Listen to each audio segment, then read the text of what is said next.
नमस्कार, मैं सम्राट। आज हमारे न्यूज चैनल में आपका स्वागत है। देखा जाए तो बीपीएससी एग्जाम पेपर लीक को लेकर छात्रों के आंदोलन के दौरान पुलिस प्रशासन के द्वारा बीपीएससी अभ्यर्थियों पर जिस तरह से लाठीचार्ज की गई है, इसको लेकर जब हमने भाजपा नेता से बात की एवं बांग्लादेश में हो रहे हिंदुओं पर अत्याचार को लेकर भाजपा की महिला मोर्चा के जितने भी महिला कार्यकर्ता भाजपा की एवं नेता थी, महिलाओं ने जूता चप्पल से मारकर बांग्लादेश के प्रधानमंत्री का पुतला फूका। इसको लेकर जब हमने भाजपा के नेताओं से बात की तो इस दौरान क्या कुछ कहना था भारतीय जनता पार्टी के धाकर नेता अल्पसंख्यक हरजीत सिंह का एवं राजकुमार सिंह का, तो आइए जानते हैं इन्हीं की जुबानी। हमारे न्यूज चैनल पर बने रहिए, देखते रहिए आगे की विशेष report BPSC exam paper leak को लेकर एवं बांग्लादेश के प्रधानमंत्री का पुतला दहन को लेकर। धन्यवाद। ये पेपर लीक एक जो है राष्ट्र लेवल की ये समस्या बन चुकी है, सिर्फ बिहार की नहीं है। और जहाँ तक पेपर लीक का सवाल है तो इस पर प्रशासनिक कार्रवाई हर बार होती है, लेकिन जो लोग इसके आदी हो चुके हैं उनको सुधारना बहुत ज़रूरी है और इसके लिए एक सख्त कानून बनाने की आवश्यकता है। अब इस देश में जो पीछे जो कानून है उसके जगह हार्ड कानून अब लाना पड़ेगा इस देश में, और पेपर लीक के अपराधियों को पकड़ के जनता के सामने लाना पड़ेगा, क्योंकि ये जो मेहनतकश हमारे छात्र हैं उनके साथ एक नाइंसाफ़ी है। पेपर लीक करके लोग सोचते हैं कि परीक्षा पास कर लें, तो ये हमारे जो पढ़ने लिखने वाले छात्र हैं उनके लिए नाइंसाफ़ी है। इसलिए सख्त से सख्त कार्रवाई सरकार को करनी चाहिए, बिहार सरकार को भी, और केंद्र को भी इसमें हस्तक्षेप करके इनके खिलाफ सख्त कार्रवाई करनी चाहिए। सर, देखा जाए तो विपक्ष का कहना है कि सत्ता में बैठे हुए लोग, यानी कि आप लोगों पर भी आरोप लगाया जा रहा है कि यही लोग जो है सत्ता में बैठे लोग, यही लोग पेपर लीक करवाते हैं और छात्रों का भविष्य का खराब करते हैं। सरकार का ऐसा कोई काम थोड़ी रहता है कि सत्ता जो है, उनकी सरकार में भी पेपर लीक हो रहा था। तो ये एक समस्या है। जिस तरह से अपराध के लिए तो कानून बहुत से बने हुए इस देश में, लेकिन अपराधी फिर भी बाज नहीं आते हैं। तो उनके लिए सख्त कार्रवाई की व्यवस्था की जाए और उनके सरेआम जो है इन अपराधियों को जो है लाया जाए लोगों के सामने और उनको दंडित किया जाए, ताकि आगे से इस तरह की हरकत करने की कोई कोशिश नहीं करें। किस तरह की कानून व्यवस्था लाने की आवश्यकता है? इससे हार्ड से हार्ड कानून सरकार को लाने चाहिए। जो हमारे कानून में इनके खिलाफ सख्त कार्रवाई करने की आवश्यकता है, और जितना कड़ा से कानून ला के इनको सख्त से सख्त सजा दे दिया, क्योंकि ये देश के साथ खिलवाड़ है।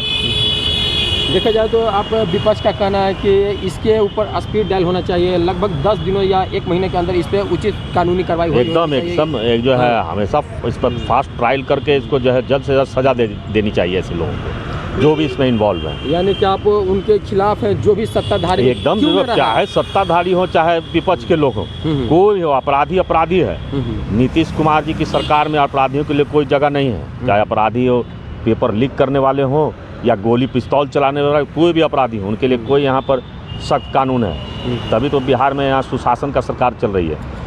सर, देखा जाए तो बांग्लादेश में हिंदुओं पर अत्याचार हो रहा है, जिसको लेकर बीजेपी के महिला कार्यकर्ता ने आज बांग्लादेश के प्रधानमंत्री का पुतला दहन किया है। इसके ऊपर क्या कहिएगा? बांग्लादेश की जो समस्या है ये हमारे लिए चिंता का विषय है, और हमारे हिंदू भाइयों पर जिस तरह से वहाँ अत्याचार हो रहा है, अन्याय हो रहा है, इसके खिलाफ कुछ ना कुछ सख्त कार्रवाई करने की आवश्यकता है, क्योंकि बांग्लादेश के हिंदुओं ने बांग्लादेश को बनाने में अपना काफ़ी योगदान दिया है। और यहाँ तक कि 71 में जब पाकिस्तान से अलग हुई थी बांग्लादेश, तो उस समय इस हिंदू भाइयों ने और हिंदुस्तान की सेना ने उनको काफ़ी मदद की थी और उनको पाकिस्तान के चंगुल से बाहर किया था। लेकिन आज जिस तरह से उनकी हरकतें हैं, वो उनसे लग रहा है कि वो पुरानी बातों को भूल चुके हैं और उनको पाकिस्तान नामक कीड़े ने उनको काट लिया है, जिसकी वजह से वो पाकिस्तान जैसी हरकतें कर रहे हैं और उनका भी हक पाकिस्तान के ही तरह होगा। आज पाकिस्तान पूरी दुनिया में अलग थलग पड़ गया है, जिसकी वजह से उनकी अर्थव्यवस्था भी चौपट हो चुकी है, और वही हाल अब बांग्लादेश का भी होने जा रहा है।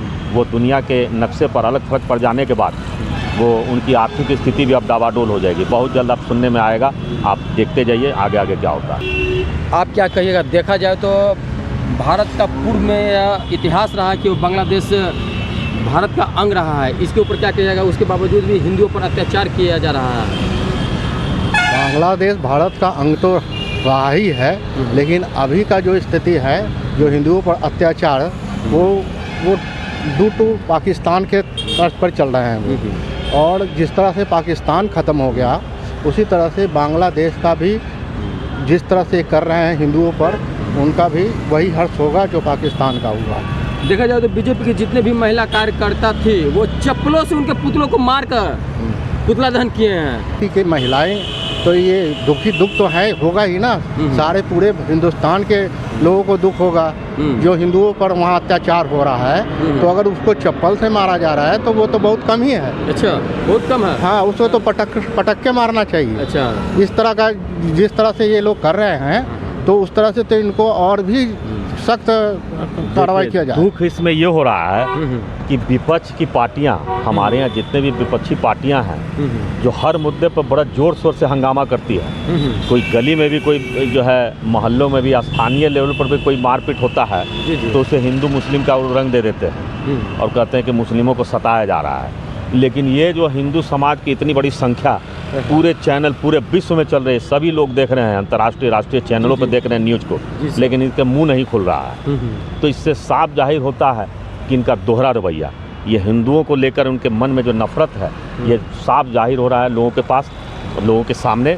और ये इस पर कुछ भी एक शब्द बोलने नहीं जा रहे हैं, चाहे बंगाल से ममता बनर्जी हो या राहुल गांधी जी हों या उत्तर प्रदेश के अखिलेश यादव जी हों या आप पार्टी के अरविंद केजरीवाल जी हों, किन्हीं का भी मुंह नहीं खुल रहा है। लेकिन हिंदुस्तान में होने वाली छोटी मोटी घटना को भी काफ़ी बढ़ा चढ़ा के ये दिखाते हैं लोगों को। देखा जाए सर, बीजेपी का कहना, ये विपक्ष का कहना है कि बीजेपी जो है ना, हिंदू मुस्लिम करके, हिंदुस्तान पाकिस्तान का करके देश की जनता को बरगराती रहती है, लड़वाती रहती है। इसके ऊपर क्या कहिएगा? आप मुसलमानों को डराते हैं भारतीय जनता पार्टी के नाम पर। अच्छा, हाँ, आप ये जितने भी विपक्ष के लोग हैं ये भारतीय जनता पार्टी का उनको डर दिखाते हैं। अच्छा, जबकि भारतीय जनता पार्टी की सरकार 11 वर्षों से केंद्र में चल रही है।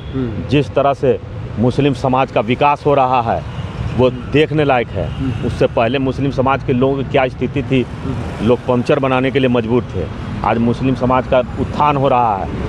आज जो है पसमानदा समाज का जिस तरह से योजनाओं का लाभ उनको मिल रहा है, आप भदोही चले जाइए, आप बनारस चले जाइए, किस तरह से बुनकर समाज का उत्थान हो रहा है। पहले क्या था, मुस्लिम समाज की सारी योजनाओं का लाभ जो है तथाकथित उच्च जाति के जो मुस्लिम वर्ग के लोग थे, पठान, सैयद, ये उनका फ़ायदा उठाते थे। अब हम पसमानदा समाज के, पिछड़े समाज का विकास कर रहे हैं। पिछड़ा सम्मेलन हमारे भारतीय जनता पार्टी की तरफ से हो रहा है और उसमें उन पर, उनकी समस्याओं पर विचार करके उनको हल करने की कोशिश की जा रही है। उनको औजार योजना के माध्यम से विश्वकर्मा योजना का लाभ उनको मिल रहा है। तो मुस्लिम समाजों का हम विकास कर रहे हैं और आप उनको भाजपा का डर दिखा रहे हैं। केवल डर दिखाने से उनका विकास नहीं होगा। उनका विकास उनके हाथ में उनकी आर्थिक शक्तियाँ बढ़ाने से होगा, उनके ट्रेनिंग से होगा, उनकी पढ़ाई से होगा, उनके एजुकेशन से होगा। केवल मदरसा खोल देने से उनकी जो है तरक्की नहीं हो जाएगी। जब तक इंग्लिश की पढ़ाई, जब तक आप प्रोग्रेसिव शिक्षा से उनको नहीं जोड़ेंगे तब तक उनका कैसे विकास होगा, उनको कैसे नौकरियां मिलेंगी। तो आपने पिछले 70 सालों से उनको पिछड़ा बनाया है और आप ही उनको डरा भी रहे हैं भारतीय जनता पार्टी के नाम पर। भारतीय जनता पार्टी उनको खा जाएगी क्या? भारतीय जनता पार्टी तो उनको कहती है कि मुख्य धारा में भारत की जनता के साथ चलें, आप बिहार हिंदुस्तान के विकास में अपना योगदान दें। और जो मुस्लिम समाज के दे रहे हैं, आज IAS IPS कितने ऑफिसर जो मुस्लिम समाज से पैदा हो रहे हैं, जो पढ़ाई करने वो आगे बढ़ रहे हैं। आप आतंकवाद का हम समर्थन नहीं करते हैं। आतंकवादी कितने % है, जो है माइनस से -% है। तो हम उनके साथ मुकाबला कर रहे हैं। जो गलत काम जो लोग करते हैं उनके खिलाफ हैं हम आम मुसलमान के खिलाफ थोड़ी हैं। आम मुसलमान तो बिहार जो हिंदुस्तान के विकास में योगदान कर रहे हैं, हम उनके साथ हैं, कंधे से कंधा मिला के वो चल रहे हैं। ठीक सर, क्या कहना चाहेंगे सर बीपीएससी के एग्ज़ाम को लेकर? जिस तरह पेपर लीक होता है और विपक्ष पुतला दहन करता है मुख्यमंत्री का, इसके ऊपर क्या कहिएगा? बीपीएससी का एग्ज़ाम जो लीक हुआ है उसमें कड़ी से कड़ी ये कानून लाया जाए और जो इनमें है इन्वॉल्व है उसको जेल में डाला जाए, उस पर FIR हो, जेल में डाला जाए। और ताकि ऐसा हो कि फिर कभी इस तरह का भविष्य में किसी भी पेपर का लीक ना हो। देखा जाए तो कल ये जितने भी छात्र थे कारगिल चौक से लेकर यहाँ गर्दनी बाग तक आंदोलन किए थे, उस दौरान इनको ऊपर लाठीचार्ज किया गया था, इसके ऊपर क्या कहिएगा? वो लाठीचार्ज अगर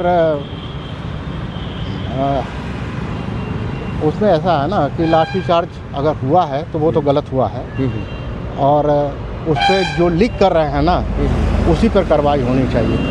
अगर स्टूडेंट पे हुआ है या छात्रों पर हुआ है तो वो तो गलत है।